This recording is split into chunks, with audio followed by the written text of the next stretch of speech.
They say it's more about the journey than the destination. Well, today's destination is Portland on the west coast of Victoria. I live on the Mornington Peninsula. It's a beautiful part of the world, and the quickest way to get to where I'm going is to take this awesome ferry across Port Phillip Bay. The good news, they take a stabby craft and a jeep, and there's fish happening where we're heading. Portland is fantastic. Come along for the ride. I think that boat's just a bit bigger than mine. Looks pretty cool.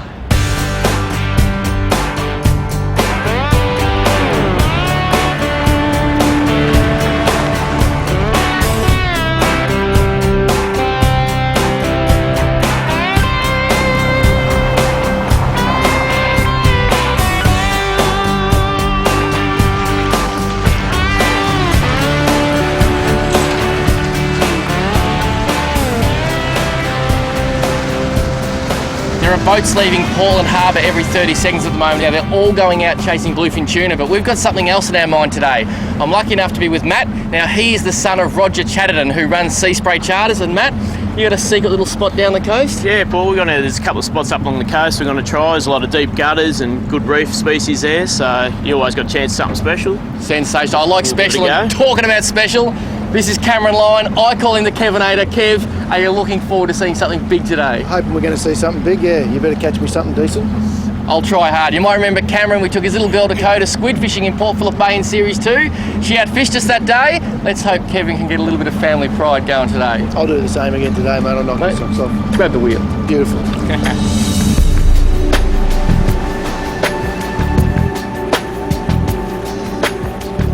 When you go shark fishing, you got to use some pretty big baits. This is a southern bluefin tuna carcass. Roger Chatterton from Sea Spray Charters caught this off the shelf yesterday at Portland. It's not the bait though, it's our burley. It's full of oil and blood. And I'll walk this over. I've got a rope around the tail. Thanks, Matty. And I just hang that over the side. And as that hangs over the side, and the boat bounces up and down, all little bits of tuna carcass and offal just slowly drift down. And that is about the best shark burley you could ever get. A lot of people think shark fishing's easy. Put some blood in the water and a fish comes up and eats anything. It's not like that. And today we're actually targeting thresher sharks. And they are a very, very fussy feeder. They eat fish and they've got a tiny mouth.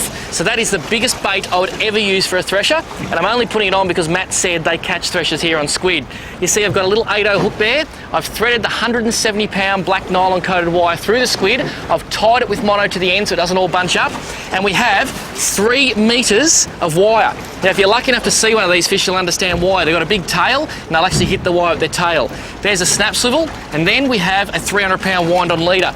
The wind-on leader goes all the way down to my outfit, which is a Tiagra 30 LRS, which means long range special. Got an extra special drag in there. 500 to 600 metres of maximum 15 kilo tournament silver on a 15 kilo T-curve rod.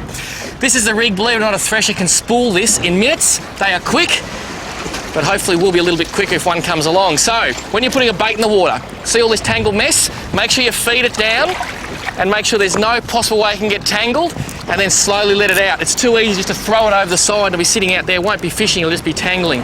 Just slowly pull the wind on out, and once we get to the right depth, we're at about 18 metres here. I want to suspend this bait in about 10 metres of water. I know that that's the end of the wind on, so a bit hard to get the wind on through. Once I do, I'll tie a balloon to it, we'll drift it back, and then the trap will be set. A lot of people make hard work about putting a balloon on their line, but if you just double your line over like that, get your balloon, tie it around that double line, and push that through, you'll see that is now attached to the line. If I cut that nipple off, the reason I cut the nipple off, how's that? Didn't even see my hands move. I cut the nipple off so that loop doesn't get caught on the nipple when it pulls through, and that balloon then becomes our float.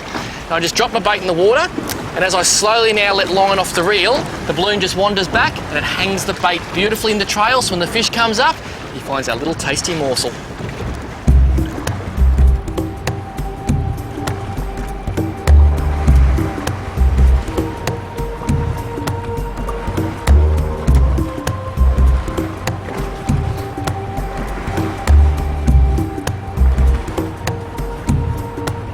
That was a bit of a slide trick. Yeah, Matt, sneaking the pilly over the side. Yep.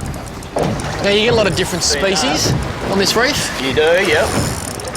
And what would your pick be for this little guy? I call him a pinky. But a pinky. Now when he says a pinky, he means a small snapper. But I think it's fighting better than a pinky, mate. Yeah, it could be a bit of a surprise.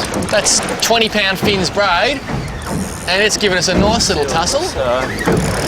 We have colour. What have we got? I think you might be right seeing the fact that it's red. Have a look at that. Beautiful fish. That's a nice little pinky, mate. I'll swing it over and look how quickly he took that bait. These are nice fish. That's the perfect eating snapper, isn't it? It is, good pan size, yeah.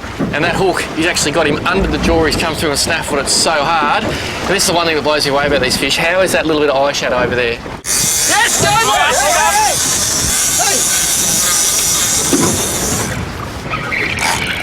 How good is that? I was just saying to Cameron, you're only ever a second from mayhem. Get that other rod in, guys. And what time is it, boys? 11:15. I said 11:10. Was Thresher o'clock? And this guy's taken 100 metres of line. And he's out the side. Cameron, if you can just put that right up in the rod holder there. And I think what we'll do, boys, we're going to get the anchor up, Cameron, and we're going to chase this fish. Because I'm very keen to show you people how awesome they are. Look at that. Just check that out. Slowly get that anchor up, Kev. This is 15 kilo line. And he just ripped a couple hundred off there. Wowee. When they go, they go.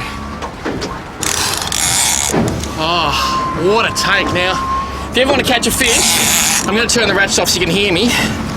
Cameron's just started both the E-Tex, and he's using my Maxwell anchor winch to just get the anchor up, and with a big fish like this, it's best to chase them because they'll cover a lot of ground, and threshers are the master of their domain at changing angles and direction, aren't they, mate? Sure are, mate, yep. I might see if you can find a gimbal boat up there somewhere for me. Yeah, yep. They just crack a fish, and if you saw the way that line was coming off that reel, you'll understand just how quick they can swim. Look at that. Off he goes again. Now he's right out the front, Cameron, so as soon as you can get that anchor up, It's nearly up. I need you to turn right. Even if you slowly turn right a touch now, and go forwards and right. Hurry, mate, forwards and right over the anchor. Just drive, leave the anchor down. That's it. I just had to stop that line from touching the front of the boat. They're very clever fish, these fish. And they will actually aim for the anchor, so it's best to get it up and out of the way. Okay, mate, just slow it down. And just go a little bit left. Maybe those rods are fine there, beautiful. Everything's up and out. Yep. Wow, how's the way this thing took line? Now, you fished a lot with your dad for threshers over the years. We have, yep. What's the biggest thresher shark you've come across? Just over 100 kilo in virtually this area. And probably the biggest we've caught.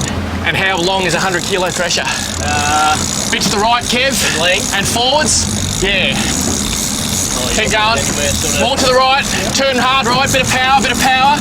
Go, go, go, go, go. That's it. Go. 15-foot line. Okay, stop. I'm going to see a fish in a second here. Well, there he goes. And what Cameron's doing, I just got to keep this line out the back, because if he gets too far forward, he could cause a bit of grief. Just look at that line disappearing off that Tiagra. That's good, Cameron, very good. Look at that. When you look at a thresher shark, he could come up here, look out there, he's right up in the water column. He might jump. They're renowned for jumping, these fish. He's taking a lot of line. Hard right, Cameron. And off he goes again.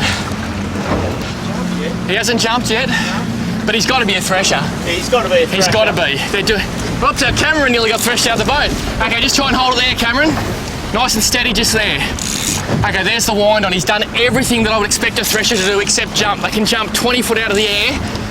Well, out of the water, I should say. They can jump 20 foot out of the water in the air doing cartwheels. I would have a look down there because we're going to see a fish in a second. Okay, the wind on is on the reel. He's still got plenty of power. I don't want to pull too hard. Just keep it hard left down, Cameron. Yeah. That's good.